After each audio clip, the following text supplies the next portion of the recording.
Ele foi, bom, o hospital ele tem uma história maravilhosa na minha vida.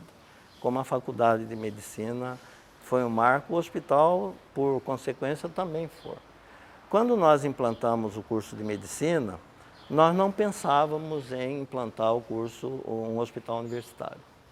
A visão era a seguinte: se a gente ia formar um médico voltado, o médico com uma visão generalista, um médico, a gente não, médico, na formação médica, a gente forma médico. Eu brinco muito com o pessoal que diz, vamos fazer um fórum para discutir o perfil do médico que deve ser formado pela Universidade Federal de Mato Grosso. Qualquer universidade que abre um curso de medicina forma o quê? Médico. E o médico tem que saber de tudo um pouco. Se ele tem que saber de tudo um pouco, e a visão nossa era implantar um curso de medicina enraizado na realidade de Mato Grosso, o ideal era formar o médico fora de um castelo, que o hospital universitário é uma espécie de castelo, porque lá vai ter o professor, vai ter tudo. Então nós queríamos que o estudante, vivenciasse a realidade dos hospitais comunitários. E nós utilizamos essa filosofia inicialmente, fazendo convênio com a Santa Casa, que é um belíssimo exemplo de hospital comunitário, que o estudante poderia aprender a realidade dentro desse hospital, e o Hospital Geral, que hoje é o hospital da Universidade de Cuiabá. E nós encaminhamos para isso, fizemos um convênio, mas nós verificamos que era muito difícil. A equipe tinha professores da universidade, mas tinha médicos não professores que ficavam meio enciumados. Não havia uma estrutura, por exemplo, de ambulatórios, porque ambulatórios eram de alguns médicos que não eram da universidade. Então isso restringiu um pouco a formação do estudante. Quando o professor Dorileu assumiu, ele com uma visão extraordinária, preocupado com o curso de saúde, com os cursos da área de saúde e com os estágios, ele convocou um grupo-tarefa, no qual eu fui destacado como coordenador, para estudar alternativas para melhorar os estágios curriculares na área de saúde, principalmente para os cursos de enfermagem, nutrição e medicina, que estava começando já a ensinar dentro da faculdade. Então, o que aconteceu? Esse grupo-tarefa, que teve a missão durante 3 meses de estudar as alternativas, se voltou para uma situação que felizmente estava acontecendo ao mesmo tempo. O governo Frederico Campos, a SUDECO, financiou a reforma do antigo Hospital dos Tuberculosos. Né? O governo Frederico Campos, o secretário era o irmão dele, Dr. Hugo Campos. Imediatamente eu fui ao Dr. Hugo, que me levou ao Dr. Frederico, que era o governador. E nós propusemos que esse hospital reformado, ele pudesse passar a ser um hospital cedido para a universidade como hospital universitário. Né? A ideia surgiu em relação a esse hospital, justiça seja feita, eu não gosto de deixar de dar crédito. Havia na universidade um grupo que era da Pró-Reitoria de Administração, com o professor Boulanger, professor Frederico Miller, né, que era um grupo de assessoria. E eles me procuraram, eu era o diretor da faculdade, o chefe do departamento da Faculdade de Medicina, e deram a ideia, está sendo reformado o Hospital Universitário Júlio Miller, que tal a gente tentar, etc e tal. E a ideia foi muito boa. Imediatamente eu comprei a ideia, levei para o grupo-tarefa, o grupo-tarefa se interessou, e eu tive o primeiro contato com o Dr. Frederico Campos, que disse assim, Eduardo, é a nossa saída, porque eu já estou tendo pressão, tudo público vira privado, né? Já estou tendo pressão de grupos de médicos aqui que querem um hospital para eles. Né? Então nós formulamos a ideia, né? E levamos ao professor Dorileu, que imediatamente absorveu a proposta e as negociações foram feitas, virou uma seção de uso.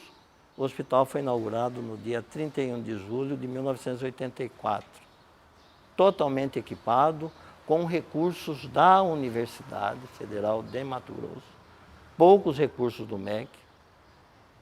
Nisso é fantástica a dedicação do professor Dorileu. Eu lembro muito bem, eu não sei se você lembra do nosso saudoso professor Edilson, unha de fome, né?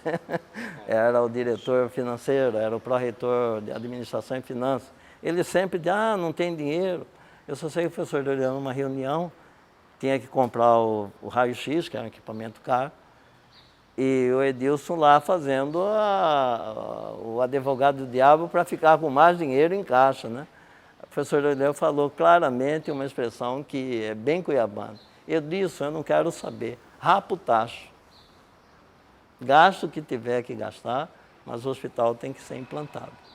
É? Belíssimo. Eu vivi um momento muito bonito, o professor Dorileu deu um apoio extraordinário e é a grande figura da implantação do Hospital Universitário Júlio Miller. E deu a nós carta branca. Isso que eu acho fundamental na minha vida. Eu ganhei carta branca para fazer as coisas. E para mim não é, sonhei, seria bom que a gente sonhasse. Não, a gente tem que sonhar e construir. Não adianta ter sonho se você não constrói os sonhos.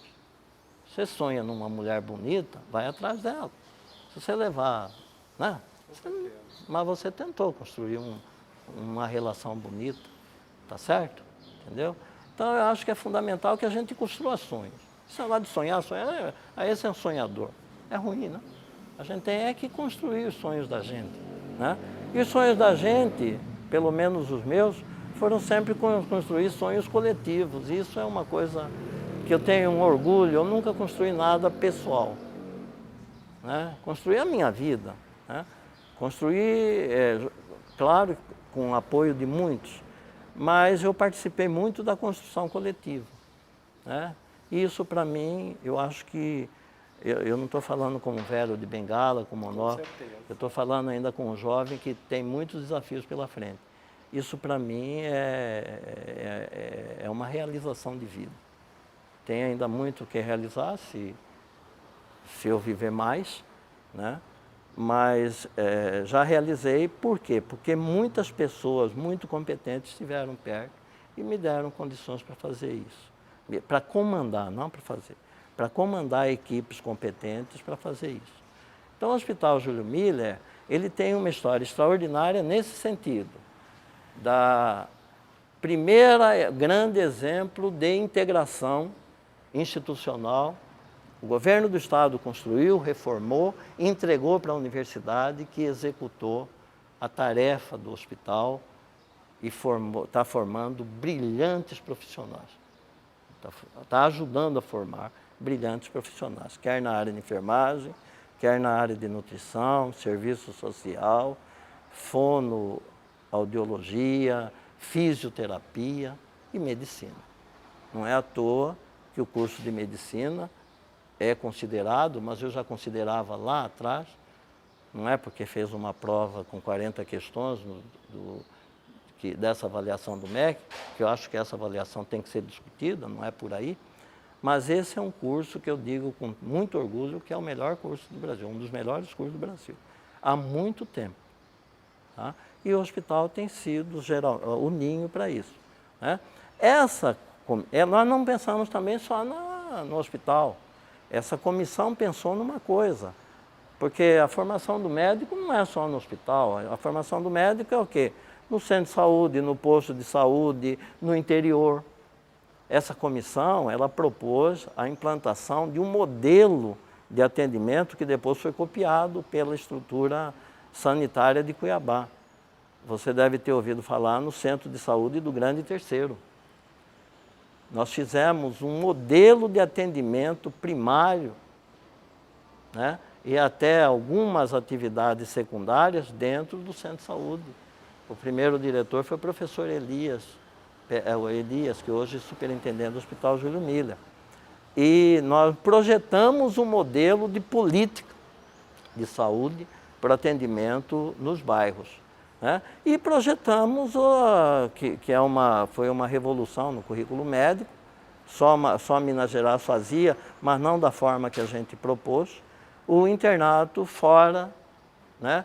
Um estágio do estudante nos últimos anos no internato, que a gente chama, né? No quinto e no sexto, na periferia de Cuiabá e no sexto ano, que é o último ano, numa cidade do interior do estado, já tentando induzir o estudante a ver que aquela realidade ele pode participar, mudar e se implantar lá.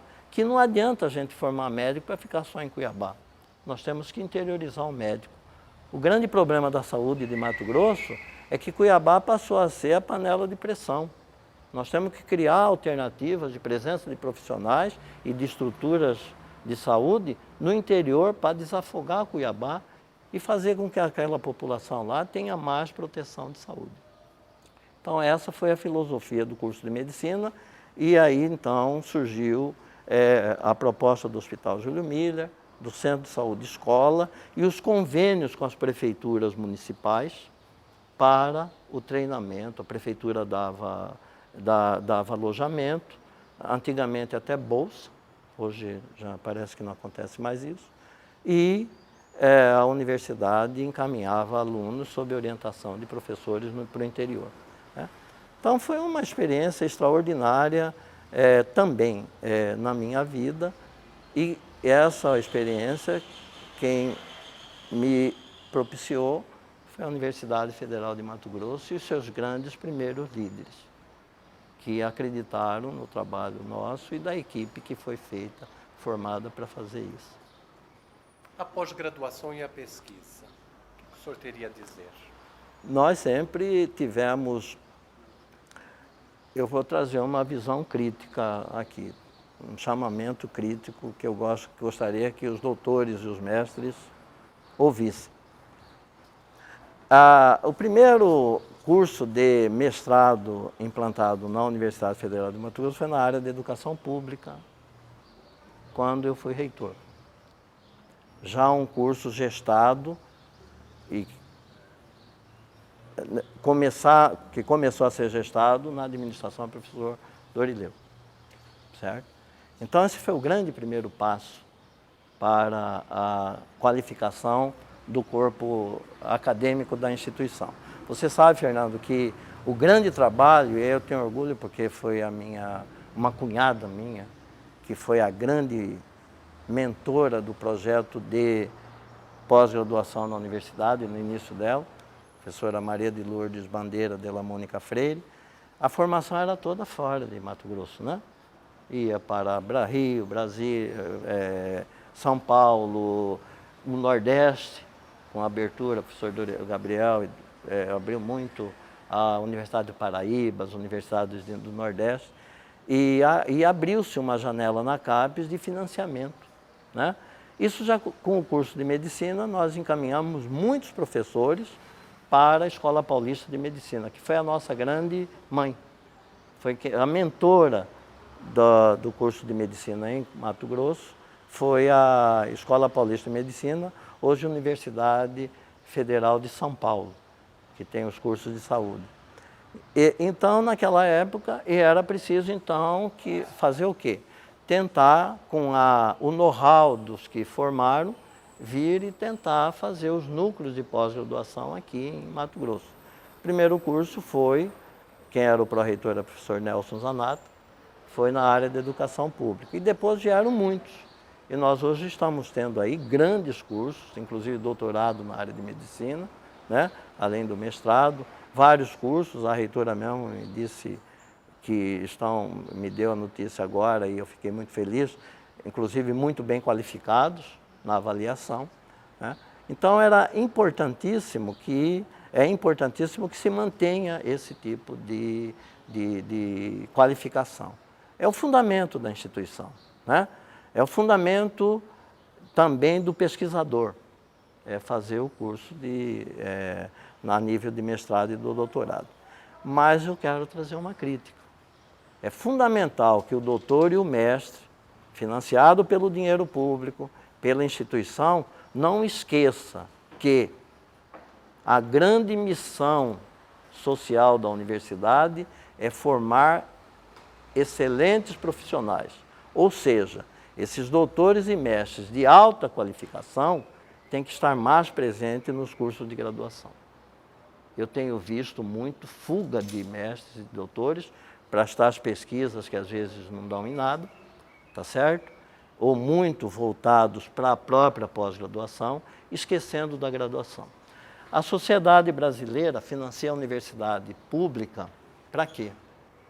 Para ter o seu filho médico, dentista, advogado, e não doutor em medicina, doutor em advocacia, tá certo?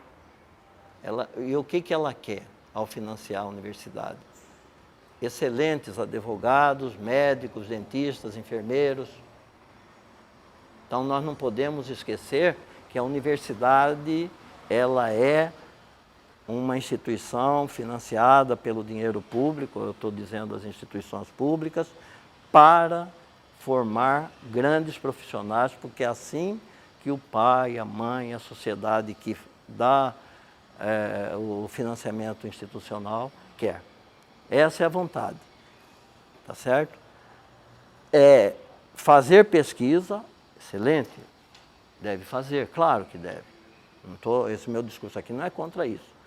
É que não pode abandonar a missão maior. O doutor, o mestre, tem que estar na sala de aula. Eu vejo muito professor dizer, mas eu fiz e vou ficar aqui no ambulatório ensinando medicina. Eu tenho que ser um pesquisador. Não é isso, ele tem que ser um pesquisador, mas também tem que ser um professor, voltado para a graduação. Eu tenho visto com alguma preocupação essa distorção. Não adianta dizer que tem 100% de doutores se apenas 20% estão dedicados à graduação, a formar grandes profissionais. Como que o senhor vê a relação pesquisa e política pública em Mato Grosso? Eu vejo, é fundamental que, primeiro, a pesquisa esteja intrincada com esse processo, tá certo? É preciso que ela esteja integrada à questão pública da região. Não diria nem Mato Grosso, porque a coisa é mais ampla, é a região, né? A Amazônia, a universidade tem dado contribuições extraordinárias com a questão da floresta, com a questão do meio ambiente. Essa instituição teve uma vocação extraordinária e desempenhou essa vocação com relação ao meio ambiente, quando não se falava tanto em meio ambiente, né? Então é preciso que a pesquisa ela seja muito voltada para esse contexto de desenvolvimento sustentado, desenvolvimento da educação, desenvolvimento da saúde do ponto de vista preventivo e curativo, e a própria pesquisa básica, a pesquisa que dá o subsídio para o desenvolvimento das pesquisas filhotes dessa área básica. Então é preciso que nasça isso. Não pode ser uma pesquisa interesseira. Você está entendendo o que eu quero falar, né? Que não seja feita por interesse do orientador que mora lá nos Estados Unidos, que orientou o doutorado de fulano ou beltrano e está interessado numa coisa aqui do Brasil, que é interesse dele, orientador. O senhor é filho de uma querida família. Eu gostaria de saber algo. Esse espírito seu, ele veio também desse espírito familiar? E se o médico formado aqui, ele fica em Mato Grosso, ou ele depois acaba indo para outros lugares? Eu venho de uma família funcionária pública. A mãe como professora pública, trabalhou quando o doutor Ataíde Lima Bastos foi secretário de Educação, nos anos 50, ela foi chamada e foi chefe de gabinete do doutor Ataíde. Mas deu aula em Livramento, deu aula em Ponta Porã, é uma professora, né? Sempre ensino público. E papai foi funcionário público da área de desenvolvimento da Amazônia. Antes Espévia, superintendente de desenvolvimento da Amazônia, SPEV, a Superintendência de Planejamento e Desenvolvimento da Amazônia, e depois virou Sudam. Inclusive, papai chefiou o escritório durante 20 anos aqui em Mato Grosso. Então, toda essa visão pública e toda essa preocupação com o público principalmente vendo a ética do serviço público, aprendi muito isso com meu pai, vem daí, dessa raiz. Com relação à questão da formação, felizmente agora nós já estamos vendo o médico se formar e já se interiorizar, certo? O médico está se formando e já está ocupando espaços vazios no interior de Mato Grosso. Eu fico muito feliz porque essa foi a grande proposta da criação da faculdade. Como o senhor vê a universidade hoje? O que o senhor deseja para a universidade, para o futuro? A história da universidade, ela se mistura com a história de Mato Grosso Amazônia. Uma belíssima história em todos os sentidos, com formação e qualificação de excelentes profissionais, inclusive que se qualificaram na instituição, se tornaram professores, se tornaram grandes mestres, são hoje grandes mestres, né? Eu tenho hoje 34 anos de vida na instituição e ela é a razão da minha vida. A Universidade Federal de Mato Grosso é a razão da minha vida. O que eu gostaria de dizer para os que estão e os que vão continuar, o ideal é viver o que nós vivemos. Continuar vivendo o que nós vivemos. É fundamental que eles tenham o privilégio que nós tivemos de pegar e construir. Não parar no tempo. A universidade é um processo de transformação contínua. E essa transformação contínua tem que alimentar a região, tem que alimentar o país com novas ideias, com novas propostas. A universidade sempre vai ser uma instituição revolucionária, reformadora. Ela não pode parar no tempo e no espaço.